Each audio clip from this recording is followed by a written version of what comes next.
Welcome to episode 10 of the Movement Logic podcast. I'm Laurel Biebersdorf, and I'm here with my co-host, Dr. Sarah Court. Today, we're talking about breathing. How should we breathe? Is there a correct way to breathe? Are there incorrect ways to breathe?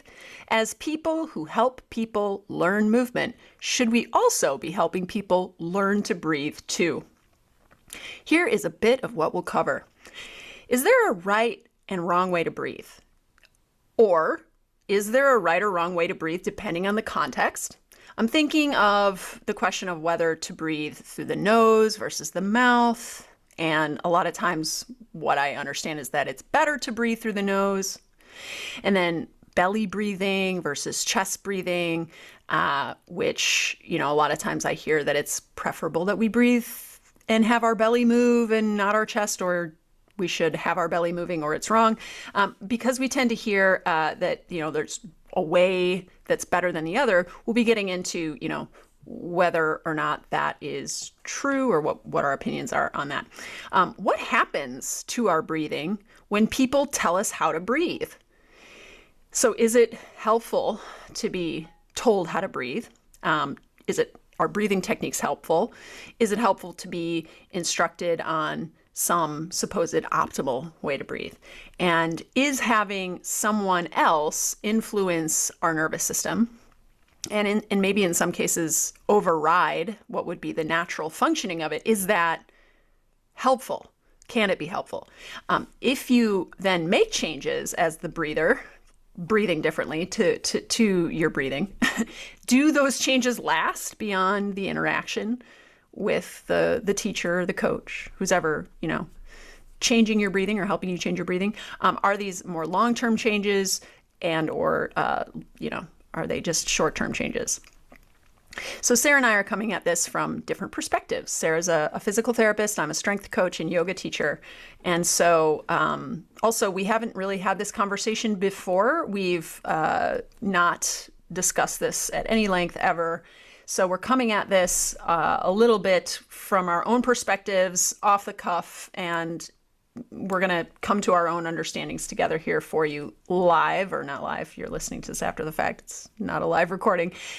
In the moment, in this podcast now, today, May 17th. Our dialogue is not scripted, in other words, and we're just kind of thinking out loud and bouncing ideas off of each other and sharing what we've learned.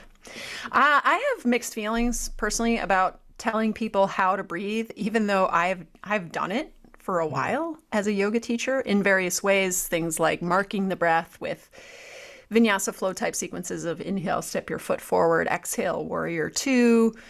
Of course, I was taught in my 200-hour training that there is a particular, for example, in the sun salutation, moments in the sun salutation where you should be inhaling, moments when you should be exhaling, and specific rules around that. I've also spent some time talking about breathing and sort of, I would say, guiding interoceptive awareness of breathing. So interoception is the ability to pay attention to and notice the details of our inwardly felt experience. I've potentially also facilitated what I have called improved breath mechanics by mobilizing the structures of breath using therapy balls, yoga postures, things like that. But I do still have mixed feelings about telling people how to breathe, mostly because I've experienced it from the student end being really unhelpful in some cases, and then also helpful in other cases. So I guess my first question for you, Sarah, as a physical therapist, and you also have a background teaching yoga movement.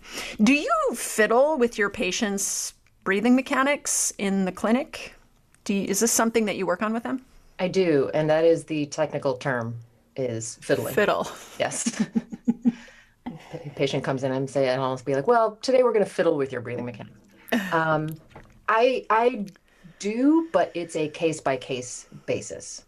And it tends to be, it's not something that I'm automatically drawing every single patient's attention to, especially not in the beginning, but in particular, if I haven't already seen something where it suggests to me that they need some attention to it. The ones that get this sort of immediate and I would call it the really just the observation of their breathing before I fiddle with it at all, are people who tend to come in with any sort of, basically anything from the rib cage up, dysfunction. So people who come in with neck pain, people who come in with shoulder pain, people who come in with like headaches, jaw clenching, all of that kind of stuff. 100% in the eval, the first time that I see them, I'm going to be clocking how they're breathing. And And how do you do that? Can I ask, how do you clock how they I breathe? just watch them do. I have them do, well, it depends on what we're doing, but if I have them going to do some sort of exercise or something, and typically I do it with them lying down because that's the easiest way for me to see how they are breathing. I may give them something to do, and then sort of my second set of eyes. Apparently, I have four eyes. One set of eyes is watching them do the thing that I asked them to do, and then the second set of eyes, which, God, that would be helpful to have four sets of four eyes. I'm also looking at how they're breathing, and if I notice something like the only movement is kind of in their upper chest, or if I notice that they, I mean, it is a fact that people who work a lot in front of computers tend to hold their breath, because what you tend to do when you're on the computer for a long time, and I've seen myself do it, and I've seen other people do it, is you kind of breathe extremely shallowly, and then you take one big breath, like every half hour or something like that, which is not ideal. I mean, but anyway, so I watch sort of the mechanics of how they're breathing, and then I might intervene in some way if I think that it is going to, make an improvement in how their body is feeling what they've come in for. What are some of the ways that you work with people on their breathing? That's a great question. It has evolved. It has evolved based on sort of what you're talking about. When I was initially a movement and yoga teacher, I did a lot of like, okay, put your hands on your belly and feel your belly expand when you breathe in and all that kind of stuff. What I have seen in the clinic and with clients out of the clinic is I don't think that calling it belly breathing and emphasizing the belly actually teaches improved use of the diaphragm. Because one of the things that I didn't, it's like you don't realize things sometimes until you see people do it. But one of the things, Can you mention what the diaphragm is? yes. So one of the things that I see people do when they do quote unquote belly breathing is they use their core muscles to poof their belly out, which is more just like that feeling, like that the idea of like bracing outwards and pushing your belly muscles out to make your belly quote unquote expand, right? Like if you think about like where your belly button is and just try to push that outwards right now, like. But that would be like would that be a diaphragmatic contraction though? No, because you don't even have to. I can push my belly out, and while I'm talking to you right now, I'm pushing my belly out. I'm not breathing in. And you're breathing in and out. Yeah. But my breath, I'm doing it too, but my breath is very shallow. So I'm wondering, have I locked my. Yeah, you can't do it and use your diaphragm correctly is the sort of short answer, right? Right, okay. I see a lot of people do that because what they're responding to is this idea that their belly has to go out. So instead, I just do, however much education I have to do around what the diaphragm is. So your diaphragm is your abdominal diaphragm is your main respiratory muscle, and at rest it is domed. It sits like a jellyfish kind of shape up underneath your ribs. And when you inhale, it flattens down, and the effect of it flattening down expands your entire trunk circumferentially, which is one of my favorite long fancy words, means everything all the way around, your entire circumference. So, and then when you exhale, it domes back up again. And that's the basics of what your diaphragm does. So generally, instead of saying, okay, we're going to bring the breath into your belly or something like that, I have the person start to put their own hands on their ribs, where the diaphragm is, or I put my hands on their ribs and I tell them, I want you to move my hands out when you inhale. You put them on the side of their ribs? Yeah, on the side, in the front, a lot of time on the side, and then I have them do it, and then we expand into like, okay, touch different parts of your ribs and your upper chest, feel the back of your ribs into the table, feel that expand. I'll put them in child's pose and I'll have them reverse it so that they feel, because then the front of your rib cage doesn't move as much and the back moves a lot more. So just getting the person to understand how to use, it's like anything, right? It's like training any muscle. How do I use this muscle effectively? And a lot of people don't know unless they were a singer or, had a yoga practice or something, they don't really know much about their diaphragm and breathing. And a lot of people breathe in a very shallow way, just kind of into their upper chest. And the thing is, like, nobody's not breathing, right? That is They're a not. true statement. That's I'm going to put it on a t-shirt. Nobody's not breathing. So the idea of like a right and a wrong breath to me is a little too black and white, and it's more sort of like, Yeah. well, if I am going to fiddle with someone's breathing, why am I fiddling, and what is the Yeah. goal, right? Trina, our friend Trina, her husband Farzad, who is a medical doctor, his what did he say to me one time? He said that his big quote was always, "All bleeding stops eventually." And so for our purposes, we could say all breathing stops eventually. But literally, nobody's not breathing. They're not walking into your yoga class they've held their breath their entire life until now, right? So Right. it's a question of, having a real goal behind whatever you're choosing to do, rather than everyone gets this blanket, like, cue of what you're trying to make happen. Right. And it's not, sorry, just one last thing. It's not always, some people kind of can understand and get the ribs to move and all that kind of stuff. But I think there is, certainly for some of the patients that I see, sometimes there's there's a psychological component around breathing, and, the what's that song, Waiting to Exhale, right? There's something around for a lot of people, their physical experience as a reflection of their experience of their life. And for some people, breathing more deeply, quote unquote, is actually a dangerous thing psychologically, right? Because nothing is safe in their world. And if you breathe in deeply, you might relax, and relaxing is not safe because for whatever reason, right? So by that I guess logic, which I completely identify with and feel that is true for me, is it in helping someone use their ribs more, or to move breath via the ribs more? Are we maybe primarily working to create some type of safe environment for that person first and foremost? Because if the safety isn't there, Yeah. what are we teaching? What are we reinforcing within their nervous system?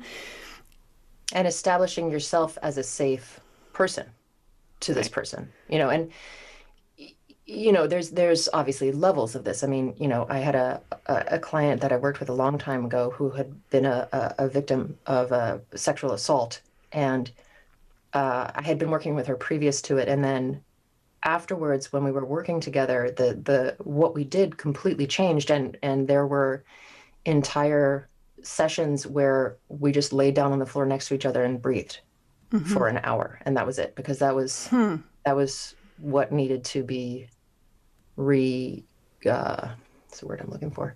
For her to get her autonomy over her body back. That's where it was going to start.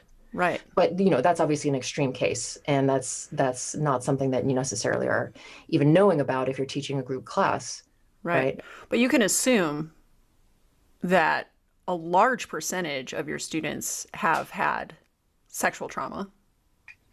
Sure. Especially when you're working with majority female populations. Yeah.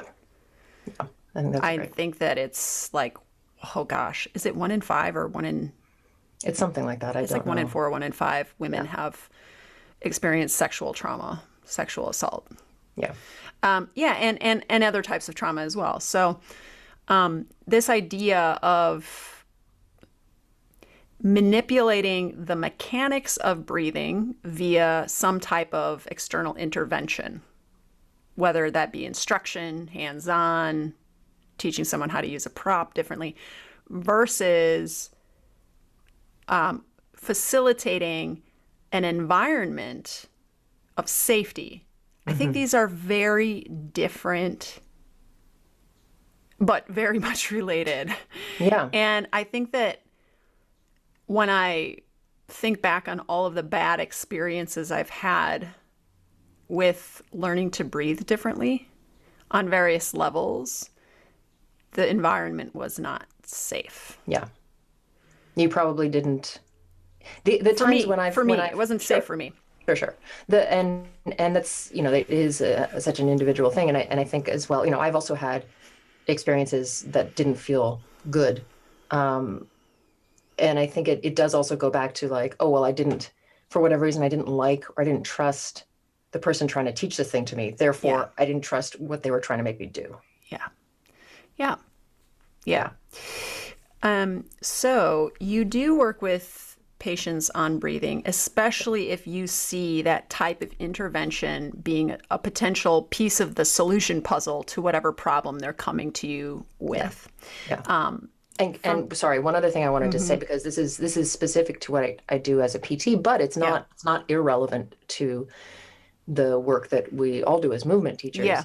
That more and more I'm coming to my own sense in terms of what I see happening for people when they have pain or dysfunction in the way that their body is working, that it's really like everything about it is really controlled by your brain and your nervous system. So the part of the puzzle of helping someone not have so much neck pain is helping to downregulate their nervous system so that they're not in such a heightened state. And then I'm like, okay, and now do these like resistance exercises with their neck, but there's so much, just held tension in their body that's actually going to have very little positive effect unless we get them into a nervous system status where their body, and really their nervous system is willing to take on some sort of like stress to the system via movement. Yeah. I definitely feel like in my experience as being a student of breathing in various different workshops or whatever classes, that the more relaxed I was able to become in the class, the more the focus on breathing felt beneficial to me in the moment. The more interested I was and curious I became, and the more I felt like the act of breathing in a particular way sort of reinforced the relaxed feeling that I was experiencing. However, I do know that there are many people who, for which conscious relaxation practices actually create more anxiety. Yeah. And that they really would benefit from externalizing their focus rather than internalizing it. And as soon as we ask people to start breathing in a specific way, we are asking them to internalize their focus. And to interrupt a process that is going on naturally in the background. Right. And so if we're asking people to pay attention to their breathing, we're asking them to internalize their focus. And that inherently is not beneficial to all people. Right. Many practitioners of movement with their various backgrounds benefit more from externalizing their focus. And so maybe to externalize your focus on breath, I guess could be possible, but what would we then focus on? I mean, this is just a question I'm coming up with in the moment, but like we could think about tempo and sound of breath, because those are potentially not tempo necessarily, although if it's to music, right? Or to a metronome, that's an external informant. It's a way to kind of externalize your breath, I guess. And then also the sound of breathing might be, something that, we breathe out, we hear it through our sense of hearing, and then we take in that information as like an external thing. I'm just thinking out loud here, but paying attention to say like whether the ribs or belly are moving, or paying attention to the feeling of air entering through the nostrils and things like that. These are all really internal experiences that I do think can actually be anxiety producing for some populations of people. I was going to say, one of the things that I actually think is really good about when people are practicing asana and timing their breath to the movement, then the movement becomes that external cue, because the cue is not Yes. breathe as deeply as you can in this way. It's inhale and step your foot forward. So now I've got to do two tasks at the same time. Right. And that takes a lot of attention. That takes all of Yeah. my attention in that moment, right? So it's a very, I think, for me at least, it's a good way to kind of force myself into a more present state, because I have so many things to do at the same time. I'm not able to Right. be thinking about something else. And that's less about trying to control the mechanics of the breathing and more just, do this thing and breathe in while you're doing it. Now do this thing and breathe out while you're doing it. And there are mechanical advantages to that as well, not just in yoga, but certainly in strength training, Oh, for sure. so Yeah, I was gonna. You're mentioning like being drawn into the present moment by having to focus on manipulating multiple, functions of your body at the same time. That being, helpful to you. I think that this reminds me of the fact that there are different levels of experience in every modality, and like we're sometimes working with people who are brand new to yoga or brand new to strength training, and then we're sometimes working with people who've been at it for many, many years and maybe teach it. And these two different populations, if we could call them that, would benefit from different levels of instruction, different detailing of instruction.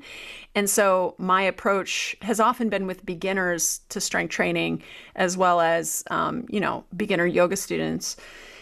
Although I don't encounter as many beginner yoga students anymore, is that we can just keep breathing, right? Just breathe. Exactly. Just keep breathing. Don't hold your breath and just keep breathing. And then as we get more familiar, we get past the initial learning, kind of like the cognitive overload of learning the movement. And we get into more of that associative stage of like, okay, this is not demanding 110% of my energy to even be able to follow the movement cues, to physically put my body into whatever position I'm being asked to put it in or lift the weight.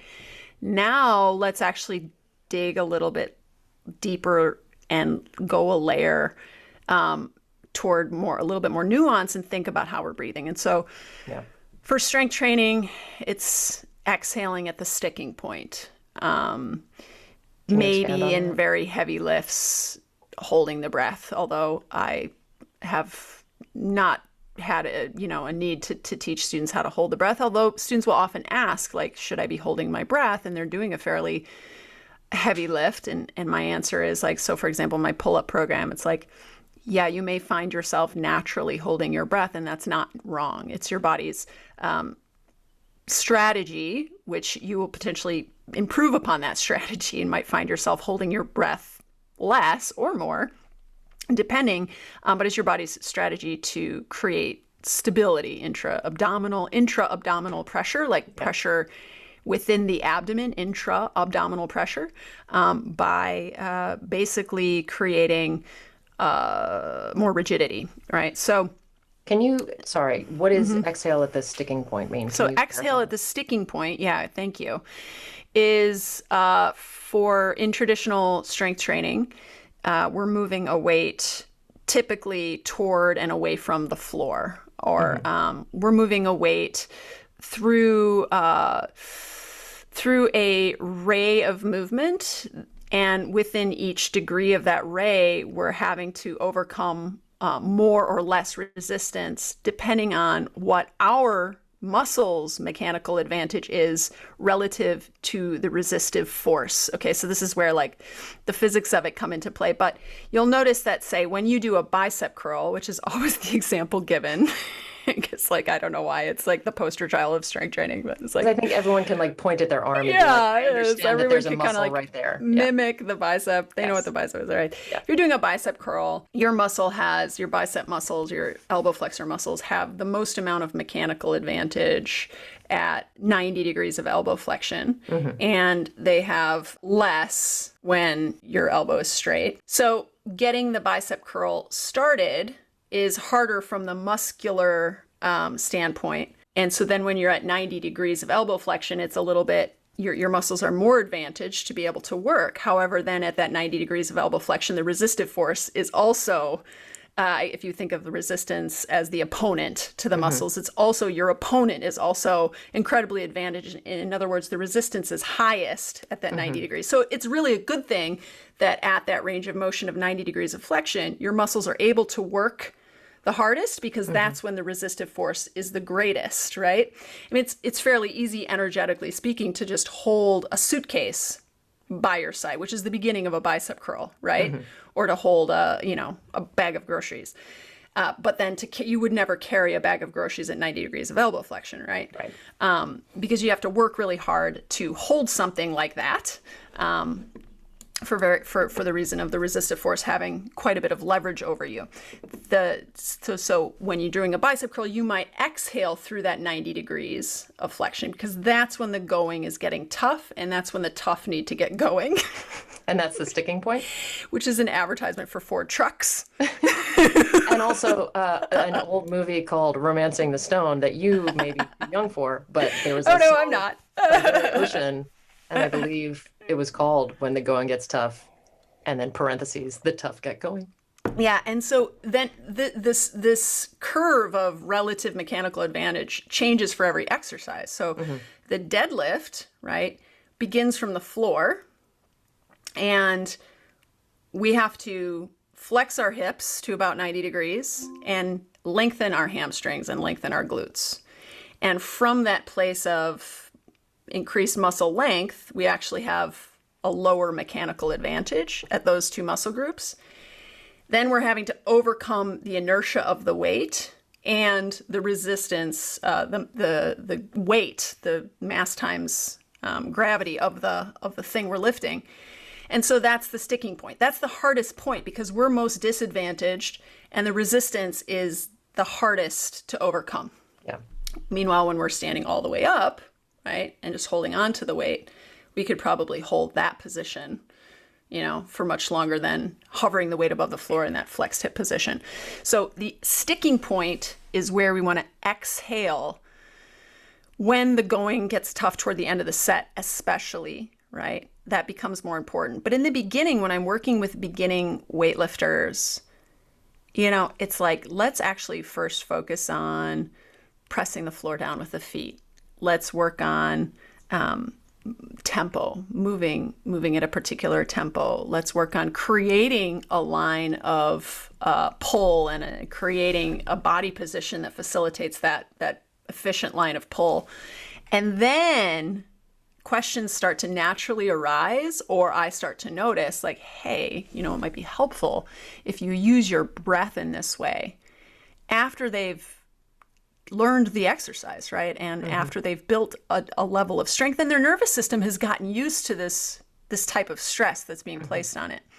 In yoga, the breath now is less of a marking of the breath in terms of the flow aspect of it. And I do teach a little bit of flow, and it's more about using the breath as really an invitation to pay attention interoceptively, to pay attention inwardly. And so really the breath is almost a means to an end, right? I'm not trying to change the way people are breathing necessarily. I'm trying to change where they place their mind. But in changing where they place their mind, I may be also changing how they're breathing. Yeah. So those are the two ways that I kind of come at it in both of those modalities. With kettlebells, the breath is also plays a role. The movements are faster in many cases because they're ballistic. The breath can actually facilitate explosive strength when used more explosively in some cases in the swings. But all of this is, in my opinion, because people will breathe and because people need to keep breathing. Sometimes the best cue in the beginning is just breathe, keep breathing, and not creating all of this. Like, I think that a lot of, especially former yoga students, come in with a lot of questions before they've learned anything about a modality like kettlebells or strength, about how they should be breathing right off the bat. And on one hand, it's probably because they're very attuned to their breath, but the way they're going to be breathing in these modalities is going to be completely different from the modality that they're familiar with. And it's probably a question that they're not going to benefit from exploring in my opinion, it's more beneficial to really explore these broader brushstrokes of how to hold on to the weight, how to pick it up, how to set it down, Yeah. what are the actions of the hips, knees, shoulders, the relationship of your body to gravity. Let's start there. And then we'll fill in color inside the lines with stuff around breath. And I also have a fair amount of people tell me, that they feel like they're bearing down, that they're holding their breath, and this is negatively impacting, say, pelvic floor function. Maybe they feel like it's causing them pelvic pain. It's causing, excess tension. And so that's when I start to get a little bit more into like the nuances of breath mechanics, and I refer them, potentially to PTs, depending on what they're describing, or to other modalities that actually are more geared toward understanding the relationship between breathing in the pelvic floor, right? Yeah. Which I think is worth exploring in these circumstances specifically. Yeah, I was going to say that is another patient population that if they're coming in and pelvic floor or low back or just any sort of like hip pain, some of it is in terms of what I choose to look at first. If someone comes in with hip pain and I spend the hour looking at their breathing, even if I know it's especially relevant, that might not be a situation where they feel like, well, what did she do to it? She didn't even touch my hip, right? So, right. But certainly as part of treatment, looking at the mechanics of the diaphragm and the pelvic floor and trying to help the person understand that relationship and potentially even feel that, in the movement of their breathing is huge and is always something that I look into with people. I want to talk a little bit about something you're bringing up here, which I think is incredibly relevant to people who teach movement, especially people who teach movement for the purpose of helping solve problems, right? Which is that you have to really get tapped into what your student or patient, in your case, expects. You want to know, you want to have your finger on the pulse of what they expect you to do and where they expect you to focus your attention. Because if you start to deviate really extremely from those expectations, this creates, I think, a lot of confusion and oftentimes frustration. And so if someone comes in with hip pain, but you get the sense that it's related to their breathing and related to their pelvic floor, you don't immediately go off of the hip narrative and start, just exclusively focusing on breathing and pelvic floor, but actually you tend to their hip, right? Is that kind of what you're saying? Is like you don't want to create this feeling of like you're not listening to me and hearing what I'm saying. It's my hip therapist that hurts, not my breathing. What does this have to do with what we're doing? Yeah. I find that this has been such a huge learning curve for me as a teacher too. Because say, for example, if I call the class Vinyasa Flow, and then people come into my class and I'm not letting them flow, they're going to be upset. Right. And so, it just reminds me again of these connections between sort of our worlds. Yeah. And some of it, so as far as like, at what point do I bring in something, whether it's breathing or not, that seems unrelated? Some of it depends on the patient that I'm seeing and their sort of innate understanding of how the body works. Sometimes I'll have people come in and they'll say, my neck hurts. And as we dive into it, it's one of the things that we discover is, let's say they take a walk. After the long walk, their neck hurts. I am, depending on the evidence that I have, I am more or less able to say something like, it's coming from your ankle, and have them believe me, right? Or it's something, you're holding your breath while you're walking, or something like that, right? So a lot of it depends on the person in front of me, but, and this is, I think it is sort of this thing where, we talk about general concepts, but all of these generalities ultimately have to become part of your skill set of looking at, really seeing the person in front of you and listening. Yeah. And seeing what they, I mean, I'm using, observe, feeling the person in front of you using whatever sense tasting the person in front. No, I'm just kidding. Licking the person in front of you and engaging your treatment based on that. That would be crazy. But actually, I'm in Los Angeles. I bet I could make a fortune. Anyway. Do you follow Adam Meekins, the sports physio, on Instagram? No. He's been posting all of these like insane, wacky, quote unquote, therapeutic treatments that people are actually making money doing. And you are not far off. Listen, I could start an OnlyFans account about therapeutic licking, I'm sure. Yeah. I would make a lot of money. But anyway, understanding the person in front of you. And I think part of that, but so let me make my bigger point. Understanding the person in front of you. Understanding that if they came in and they said something like, my neck hurts and, massage makes it feel better. They've basically told me half of what I'm going to do in that session, which is I'm going to touch their neck. Right. Because that's what that's their expectation. Yes. That they already have told me it's going to make them feel better. And my job is to make them feel better, in larger and smaller concepts. And they are not wrong. They're not wrong. So yeah, I let them tell me that. Yeah. And then maybe because part of what you're doing when you're meeting someone for the first time and they are coming to you and they're saying, I have pain in my body. And this is true for movement teachers because they get that as well, right? It's absolutely true for movement teachers. Whatever your scope is, I have pain in my body and I'm looking to you to help me. The first thing that I have to do is make myself trustworthy and make myself seem like someone that can help them. So if they've given me this huge clue that says, if you rub my neck, it's going to feel better. Right. Whether they know it or not, that's what they've done. Yeah. I would, it would be silly of me to be like, well, what I'm going to have you do is a bunch of like just long held static stretches. Right. I mean, maybe that's something that is appropriate for them down the line, but I'm talking about this sort of initial moment. And then I can pull in, hey, let's look at your breathing because, and then I've established myself as a trusted person who knows what you're doing and knows what they're talking about. So they're willing to consider something like breathing, which they maybe didn't have that kind of automatic understanding that it would be related or, that it could have anything to do with how their neck or their ankle or their knee feels. Yeah. But part of it is establishing yourself as a trustworthy person, as something of an expert, as someone who has helped them. Right? Before you start to maybe pull in something that feels perhaps more esoteric or not quite as related. And then that way, when it turns out to be related and not esoteric, but actually very tangible, that's just more evidence of you being this trustworthy person.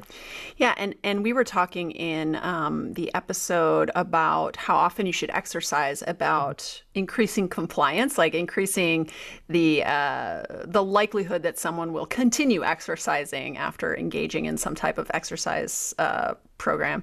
And one of the things that we mentioned was important was these motivations that are kind of instant gratification or just like known wins that this person, understands they like and want. And one of those things for me in strength training is in the needs analysis in the beginning of working with someone is to really get an understanding of what they like to do. If they've never done strength training before, I'm listening for what they did do. So if they did a lot of Pilates, I'm going to guess that they really like to strengthen their core. Right? If they did a lot of yoga, I'm feeling like maybe they're going to find a lot of benefit and relevance if I start talking about hamstring strength, or if I start talking about like shoulder strength for things like chaturanga and push-up, like carry over between chaturanga and push-up or handstand. So I'm looking at what is it that they are already interested in based on what they're sharing with me, and then actually devoting large portion of their training to continuing to work on those things that they like, probably because they're already good at, right?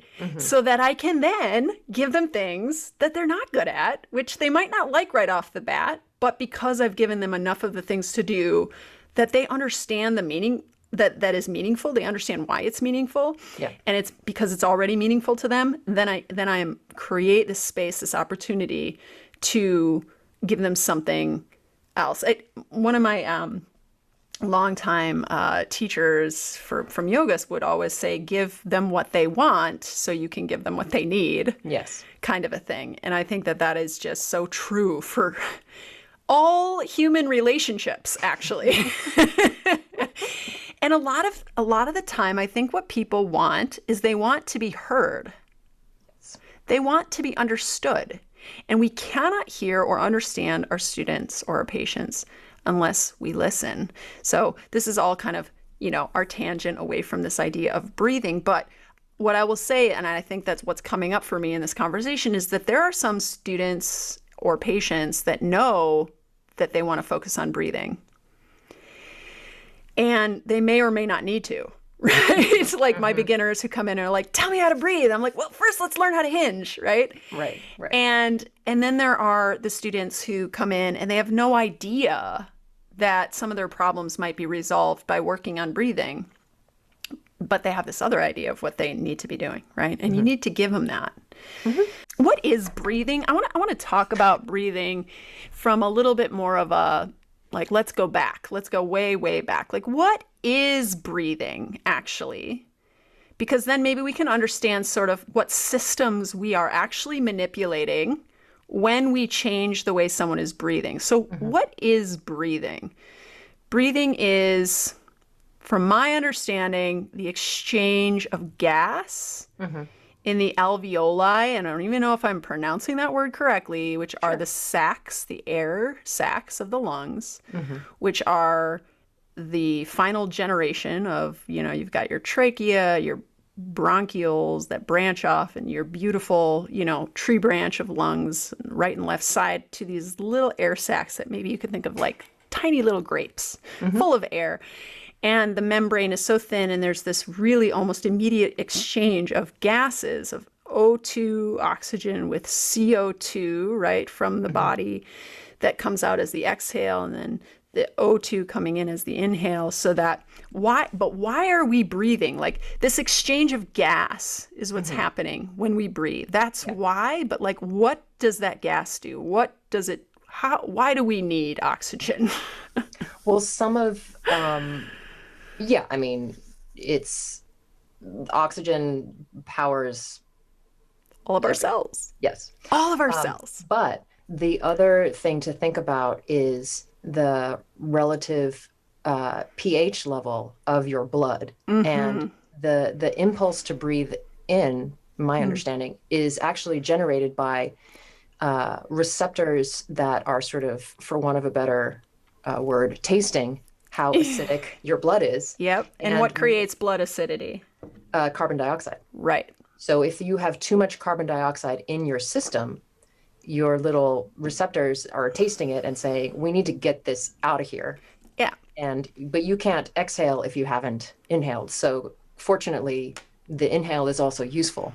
But part of it is then decreasing the acidity of your blood, because system-wide general alkalinity, for want of a better term, is optimal. Right. Okay. So alkalinity is a reduction in acidity. Just so we know. Yeah. So the breath centers in the brain govern breathing. Yeah. Right. So this is all coming from the brain as well. And there are receptors in your body that give your brain that information to output the signal to breathe. And it's automatic, right? Yeah. And it's also, but it's also something we can control, right? So it's part of the side of our nervous system that is automatic, but it's also side of the nervous system that is within our control to change to a point, right? To a point. And one of my favorite things about breathing is, did you, I don't know if this was just my misspent youth or if this was something a lot of people did when they were, I don't know, somewhere between like 8 and 12, where I don't think I ever actually did it myself. I think I was too chicken, but we would sort of dare each other to hold your breath until you passed out. I did it all the time. Yeah. Okay, good. I mean, there's so many years of my childhood spent holding my breath for as long as possible. Yeah, I can't even but that speaks to the automaticity of your body, in that your body will be like, hey, dummy, I'm going to make you literally pass out Right. because you are refusing to breathe, and we're not going to stay alive if you don't breathe. So I never was able to hold out until yeah. pass out. Well, yeah, but if, we're going to wrest control away from you. Like, let's say because it becomes extremely uncomfortable, right? So if Yes. you are overriding that discomfort to the level where it's actually becoming problematic, your body will be like, you know what? Go away for a minute, and it Right. will knock you out so that it can continue to breathe on its own, right? That's Yeah. the hierarchy of systems in your body that just being like, nope, Yeah. brain, And heart, lungs. those are some of like the ways in which our brain controls the physiological process of breathing, so the Mhm. neurophysiological aspect of breathing. We've discussed a little bit about the biomechanics, the anatomy, like the parts of our body that are directly involved in breathing, the biomechanics of that. So, air comes in through the path, the holes in our face. It travels down a tube, Uh-huh. right, into the lungs, and then gas molecules are exchanged at the alveoli. And those molecules that are exchanged, CO2, exhaled, and then O2 then enters into the heart, right? So then the heart takes that oxygenated blood and via the arterial Arterial system system. of our body, yeah, we end up having circulation. Circulation is governed by the heart and also the venous system, but the heart is what sends the oxygenated blood out. So why would, for example, we need to breathe more? Why would we need to breathe faster? Why would we need to breathe deeper? Well, because our body is demanding, for some reason, more oxygen to tissues. In the case of exercise, these are usually the muscles, okay, the working tissues. So this is where we start to look at how exercise affects respiratory rate and something called tidal volume, which is the amount of air that enters into the lungs and is exchanged on inhale and exhale. And so when I've been, kind of learning about strength training, learning about cardiovascular endurance training through studying for the CSCS, I'm coming to understand that like breathing in the mind of strength and from the strength and conditioning lens plays a very different role in people's minds than it does, say, through the lens of yoga. So through the lens of yoga, I think we become really wrapped up in the biomechanics and anatomy of breathing, but don't really consider what the metabolic demands are for breathing, because the metabolic demands in yoga are typically very low Yeah. compared to strength and cardiovascular endurance training. Yeah. So especially cardiovascular endurance training. Okay, that's where it really starts to. That's where we get the elites versus the novices. Is their ability to oxygenate their tissues, the working tissues of their body. So when we think about changing the way someone is breathing in yoga, we may be kind of okay. We want to change the way someone's breathing in yoga, right? But we're working with a tool, asana, potentially, or pranayama, that is incapable of sufficiently metabolically stressing the body in order to create this cardiovascular change or this respiratory change. And this is something I've been thinking about, because what are we actually trying to change then when we change someone's breathing in yoga? Are we actually trying to strengthen the breathing systems of the body? Or are we potentially, and I say this as a question, are we potentially teaching people how to perform biomechanically a way of breathing that is yogic? Well, I mean, it's a good question. I think it depends on, certainly during asana, to me, it is there's not a metabolic demand. So something about it has to do with other other things that you're trying to teach the person. For example, coordination of breath with movement as a means of mental focus. Mental focus. Right. I keep coming back to that. Yeah. Yeah. But certainly with pranayama practices, I mean, there are so many, and they have just such a wide variety of effects on the body.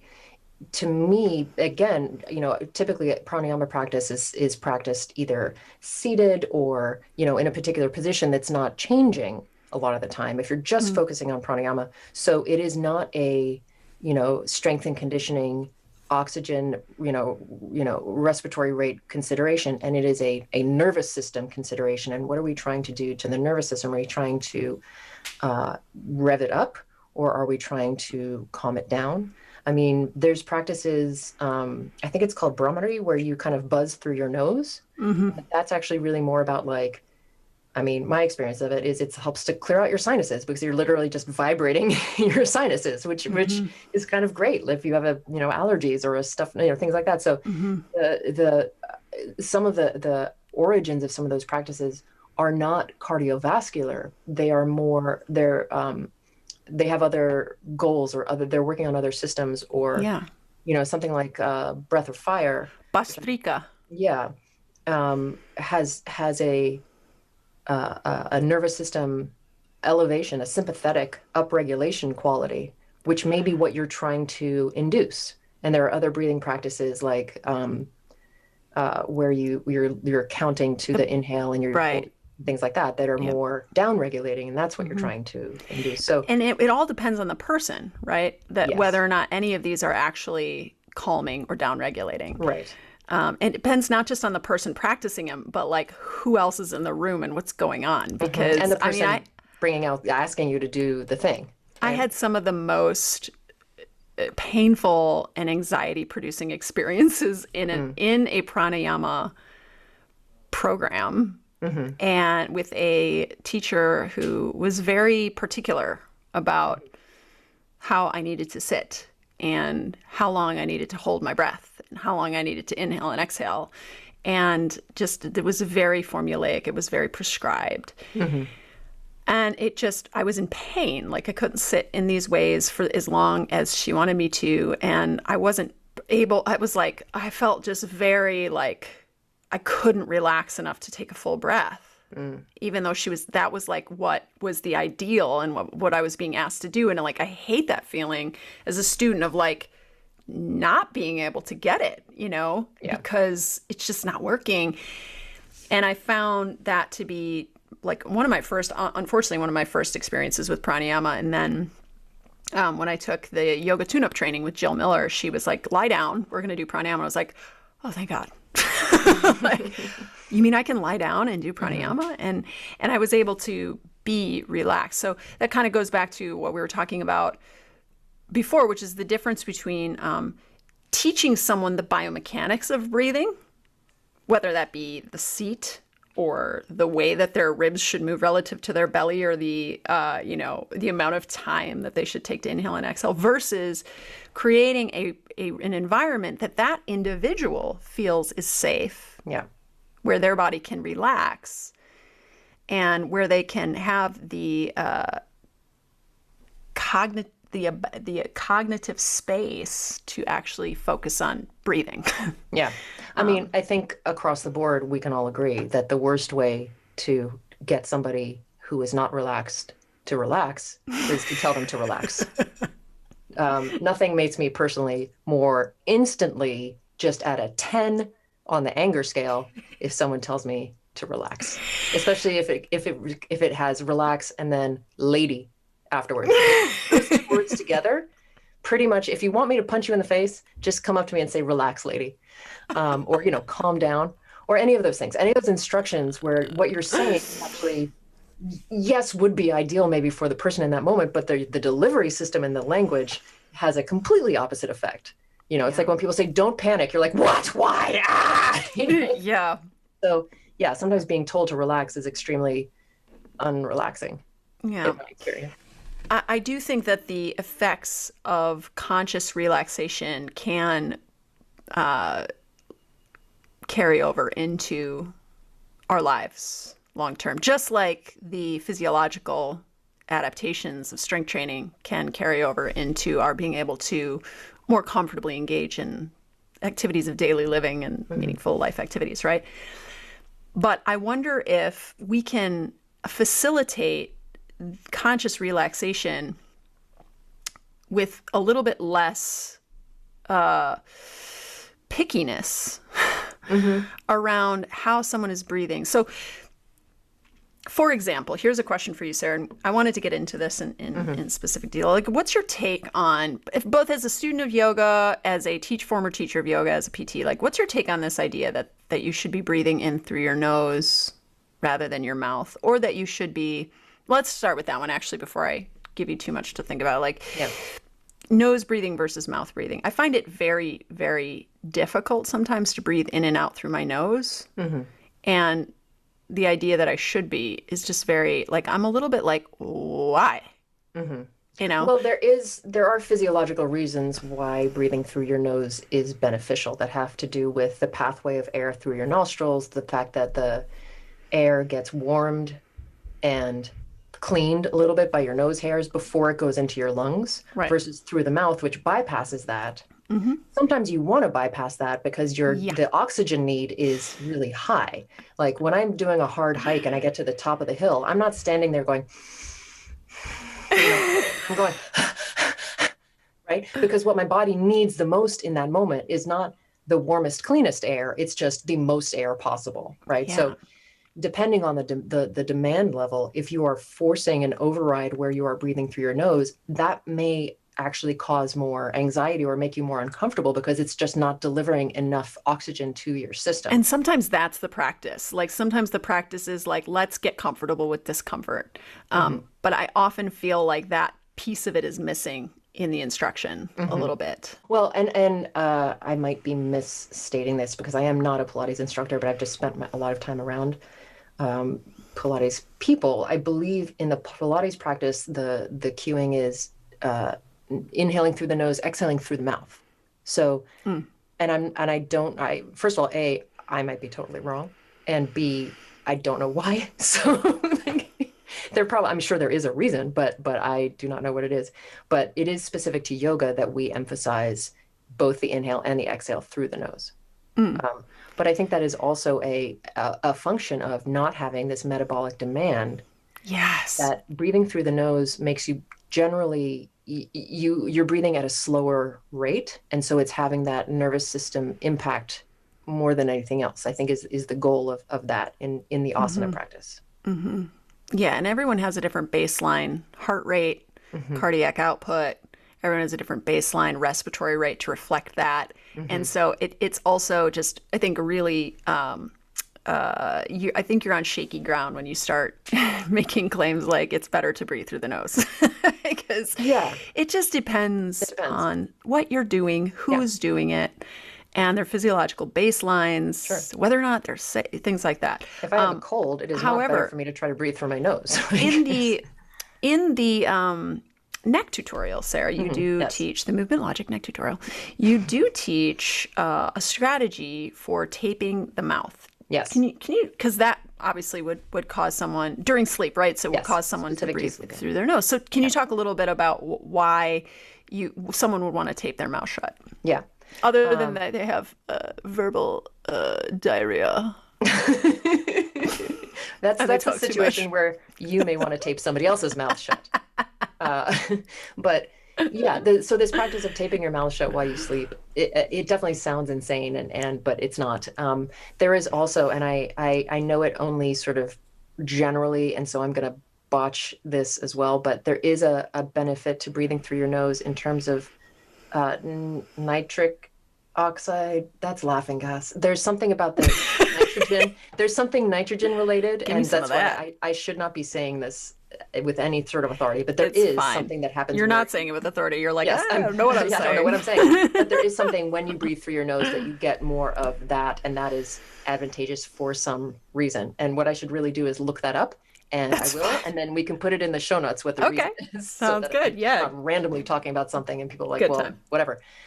So the taping your mouth shut forces you obviously to breathe through your nose when you're sleeping. But the other, so if you are a sleepy time mouth breather, which I can be sometimes, part of it is that the advantage of breathing through the nose. Part of it is also getting you to stop doing things like clenching or grinding your teeth. Okay. Or getting the muscles of the jaw to actually relax because they're not like overworking to try to hold your mouth closed, which Interesting. they Okay. don't actually do. They do the opposite. But Right. so it has a lot to do also with like teeth clenching, waking up. I used to wake up because I was a clencher, and I also use a mouth guard. So there's a variety of things that you can do. But I would wake up with headaches because I had been like clenching my jaw so hard while I was asleep. And so it's an interesting sort of phenomenon that if you tape your mouth closed, it actually lets like the masseter and those big old like side jaw muscles to relax, and then you can sleep better a lot of the Okay. time. Yeah, this was for the section on headaches and jaw pain. Yeah, yeah. And is there a particular type of tape that people would want to Yes. get for that? Not Scotch tape. Not Scotch tape. Duct No. tape. Yes, duct tape. You want to find no. Oh my God. It just hurts thinking about it. No, there's something called medical tape, which is Okay. tape that you use typically to like apply a bandage.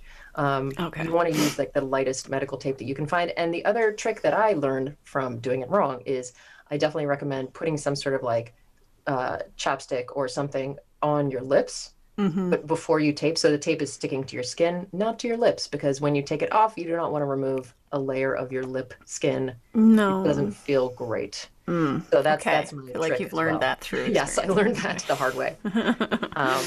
But yeah, it's if you say you're sharing your bed with someone for the first time, that may not pull it out that night. New But puppy. yeah, new puppy, new human, whatever it may be. You may want to wait on the taping until night 2, let's say. Okay. I'm turning over and being like, "Good night," with like your mouth taped shut, and they're like, looming at them with some tape. I'm gonna tape your mouth shut now. You may want to wait on that. Oh man. Okay. Yeah, I didn't think of it like in that way. Jeez, you're really good at turning the volume up on various ways we could Insane take something. situations that could or couldn't happen. Yeah. And then my second question is, chest or belly breathing, Sarah? What's your take? What should we be breathing through our belly? What does that even mean? And what the heck? I honestly, to me, it's just it's the false two options Yeah, narrative. false binary. Yeah. Yeah. And thank you for coming up with a word for two options. Or dichotomy, if you prefer. Yeah. Where actually the answer is a third one, which is just diaphragm. Just find help somebody find their diaphragm if they don't know like, where it is. Whoa. Okay. Diaphragm. Diaphragm. Diaphragm. Just so I don't tell people to chest breathe. I don't tell them to belly breathe. I help them find their diaphragm. I have them feel how the movement of the diaphragm impacts their chest and their belly. Exactly. And then I leave Right. them to it. So the downward descent of the diaphragm is the active contraction, which Yes. both creates movement in the abdominal cavity and elevation of the rib cage. Yes. Okay. Cool. And then I would add to that, if you are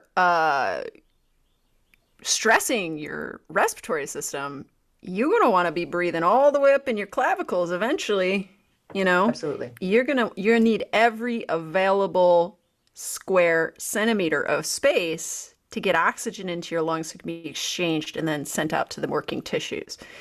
And people do that naturally without Yeah. realizing that's what they're doing. Like if you are there, come to the end of a sprint and you are breathing hard and you put your arms up and your Yep. hands on the top of your head, Yeah. that elevation, as I hit my mic, that elevation of your arms lifts your collarbones and allows you to get more air in. Or when people put their hands on their knees and they bend over, I double same thing. over and I shrug my shoulders up. Yeah. You're achieving the same thing either way. Yeah. And that's why how much intervention is actually useful. There are these natural behaviors that we do, movements that we do without even recognizing the why behind it. Somebody hunching over is not like, well, I need to elevate my clavicles so I can get an additional, they're just doing it because it feels better because they can get more breath in that way. Yep, exactly. I would go as far to say, like, there's no wrong way to breathe. Yes. Because however someone is breathing has worked. They're alive. They're still alive. It's working. They're breathing.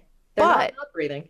there may be more advantageous ways to breathe depending on the context. And making the change is my big question that I'm still, sitting with here is like, how do we make that change? And I find my recommendation would be try to stress your cardiovascular system at appropriate amounts regularly. And what that stress would look like is entirely dependent on that person. For some people, at appropriate amounts for the individual. Exactly. At appropriate amounts for the individual. Or are you at an athletic level? There's so many different ways to stress the cardiovascular system. That is not just mean go for a run, like not at all. Right. And it comes back to this rate of perceived exertion and how hard you think you're working. And if you're on a walk and you feel like you're working pretty hard, why don't you try to sustain that for a little bit, Right. and don't go crazy and do 1,000 shoulder shrugs. Was that from the last episode we recorded? I'm getting all twisted and confused, but you gave the example of this guy who was given 10 shoulder shrugs from the PT, and he was like, well, if 10 is good, 100 must be better. Yeah. So in general, and this goes for, stressing your body, I think across the board, like a 5 to 10% increase over the course of a week is more than enough. You should not be increasing stress by more than 5 to 10%. And as soon as you start doing that, you might find that you're, having some additional aches and pains and wear and tear associated with that overload. So cool.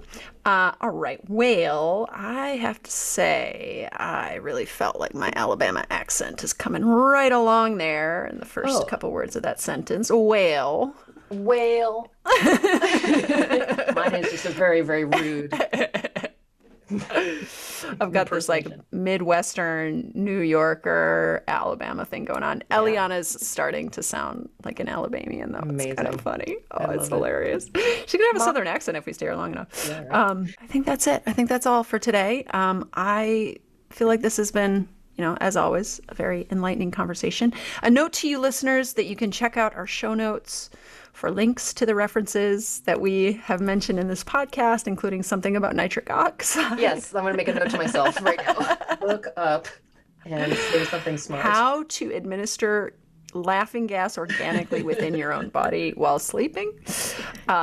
You can also... Just kidding. You can also visit the movement. Speaking of new bed guests while self-administering organic nitric oxide while sleeping, that would be fun. Okay. You can also visit the movement. I was like, where is this going? Yeah. So you can also visit the Movement Logic website, where you can get on our mailing list and be in the know about nerdy stuff and sales on our upcoming tutorials. You can also watch the video version of this episode where Sarah, her contrasting colors right now of her pink shirt and her blue wall are beautiful. Spectacular. Vibrant. Okay. And if you want to see what our faces look like especially while we're listening and thinking, I have a lot of wrinkles around my brow. Sometimes I look angry. Thanks so much for joining us on the Movement Logic podcast. Sarah's smiling right now. It's terrible when we do the silent laughs because what someone has said is so funny. We're laughing silently, but that to listeners, it sounds like we're a really tough crowd. We're crickets. Just that was not funny. Crickets. But if you watch the video, you'll see that we think that each other is very funny sometimes, even though you can't hear it. Okay. Thanks so much for joining us on the Movement Logic podcast. Finally, it helps us out a lot if you would please like and subscribe. Please like us. If you would please subscribe if you like the episodes. Please like us. I mean, truly, that is really all I want. Please subscribe and rate and review because that helps us become more visible, I guess. Join us next week for more Movement Logic, more of our strong opinions loosely held or our loosely held morals and strong muscles. Did I get it? Was that right? Is that the subline, the subtext, the tagline? Strong opinions loosely held, yes. Okay, got it. Committing it to memory on episode morals, 10. Strong muscles, I think is the other version. And the truer one. Yes. Okay. Bye.